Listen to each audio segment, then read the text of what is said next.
Hey minions, welcome to Crank It Up. I'm Jim Price, and on this episode of Action Awareness, I'll be talking about Curse of Uselessness of the Clerics. This is an action with unique wording and a unique ability. The card states, this minion adds no power to the base it is on. The minion still has power, so King Rex is still a power 7 minion, but for the purposes of power on the base, that minion is taken out of the equation. This includes any actions and power counters that increase the power of the minion. The official clarification also states that if a monster has Curse of Uselessness on it, it does not add its power to the breakpoint. I really like this action, but I wish it went a step further. This has the potential to be very powerful, as it completely nullifies the breakpoint damage of a minion. There are cards that reduce power or change your starting power, but these cards allow for power to go back above 0, not Curse of Uselessness. This card creates a distinction between what I'll call innate power, the power of the minion, and breakpoint damage, the power that actually contributes towards the base and the reward. Why does it matter that a minion still has power? There are a number of reasons. Innate power matters when it's being used as part of another ability. The monster still has all of its power when determining who can be destroyed by natural selection. It still matters to Leader of the Pack and Moon Touched, although it wouldn't apply to marking territory. Ironically, the Uselessness minion would still have the highest power potentially in an Old Man Jenkins situation, even though that minion isn't doing much other than providing presence on the base if it were the only minion. It also wouldn't be the lowest powered minion in case of survival of the fittest, or even any destruction card that targets low-hanging fruit. But most importantly, because it does not change the power of a minion, it doesn't technically affect the minion. Not that part anyway. A minion is affected when it is changed in power or controller, and it is not because the power itself is not changed, just reclassified, in a matter of speaking. Unfortunately, there is a blanket rule that a minion is affected if it has an action attached, regardless of how it gets placed there. Although a minion is not affected when an action is removed, it is affected when it is added and while it is present, if the defense comes after Curse of Uselessness. Therefore, what could have been a great opportunity to circumvent the effect rule is unfortunately stopped in its tracks. That doesn't mean that Curse of Uselessness is in fact useless, although it does make it harder to play. If this card nullifies power, it would make sense to play it on the largest minion. However, this isn't always possible, as larger minions tend to be used as a big drop to close the base, which means you likely won't get an opportunity. Instead, I find that this is a great card to neutralize minions that are expected to grow in power over time. Any minion who will be played early and is anticipated to increase should be your target. Certain minions stand out like Spartan.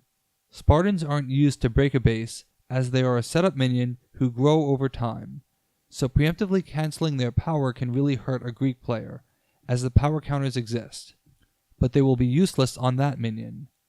This acts as an antidote to the Uber Serum, for all the same reasons. If you are worried about that pesky Uber Serum first mate, Curse of Uselessness goes a long way towards reducing that threat, though you still need to worry about Body Shop supplying the power elsewhere. War Raptors also make great targets, as there is generally one War Raptor out before the other is played in a future turn. Instead of a 3 to 8 burst, the power is capped at 4, roughly the same power provided by augmentation.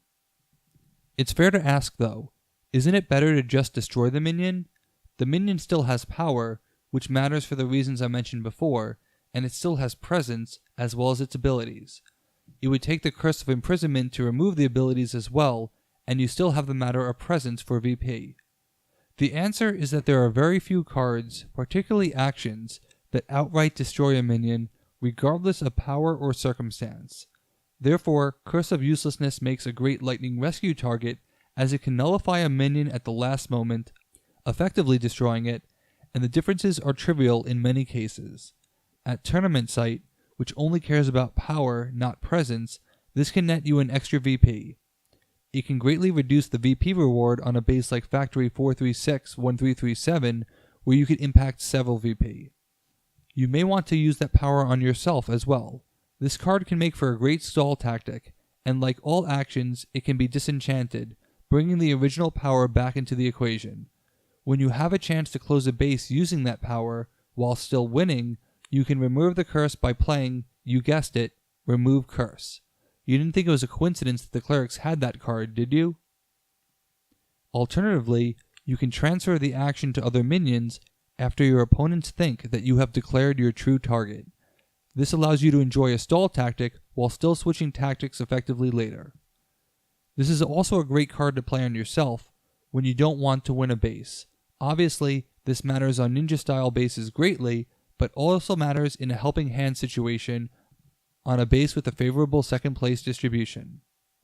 For Munchkin in particular, this is a great way to neutralize the Night of the Living Dead. These are all great benefits, but it's meaningless when you cannot affect a minion. The question is there any way that you could have the power nullification without affecting a minion? As a play on base ability, it might make sense when you look at Dangerous Warders as a template.